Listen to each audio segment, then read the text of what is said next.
Oui, donc on est dans une partie de l'église, donc une chapelle latérale qui est en cours de restauration.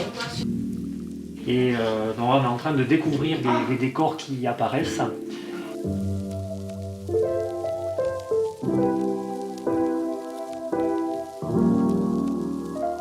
Donc je suis chargé de la mission inventaire au sein de la direction du développement local et aux archives départementales. Donc cette mission inventaire elle va consister à étudier une zone ou une thématique particulière, donc à me rendre par exemple comme c'est le cas ici dans une église, et pour permettre à la fois de mieux connaître le bâtiment, son histoire, son évolution, le style, son intérêt, et puis aussi pouvoir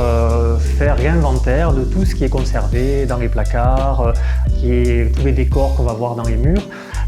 sur les statues, les peintures. Alors mon travail en fait il va se dérouler en trois temps, en trois tiers en fait. Il y a une partie de travail préalable avant d'aller sur le terrain qui consiste à rechercher dans les archives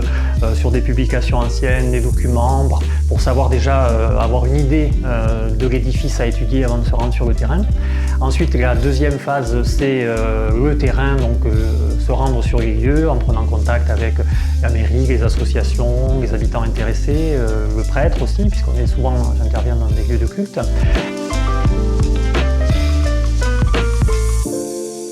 Donc tous ces objets, en fait, c'est intéressant de les répertorier parce qu'il faut savoir qu'ils appartiennent aux communes, ils sont propriété publique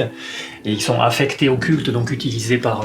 le clergé, mais ils ont aussi un intérêt artistique, un intérêt historique et puis une valeur aussi. Donc c'est intéressant pour les communes propriétaires de savoir ce qu'il y a exactement et de pouvoir protéger, mettre en valeur et mettre en sécurité ce type d'objet. Parfois on peut avoir des bonnes surprises dans les greniers, trouver des statues, des objets abandonnés là depuis plusieurs siècles. Et une fois de retour donc à Tarbes aux archives départementales, troisième phase, ça va être la saisie de tous ces éléments. Voilà, pour tous ces éléments vont alimenter cette base de données nationale qui va être disponible dans un premier temps pour les chercheurs de l'inventaire et puis au bout de quelques années, par le biais du ministère de la Culture, ça va être disponible sur la plateforme ouverte du patrimoine, donc pour toutes les personnes intéressées. Alors les côtés valorisants, c'est le côté aussi découvreur, un peu chercheur de trésors, d'appréhender, de visiter, de découvrir des lieux qui des fois sont abandonnés ou n'ont plus été vus depuis plusieurs décennies.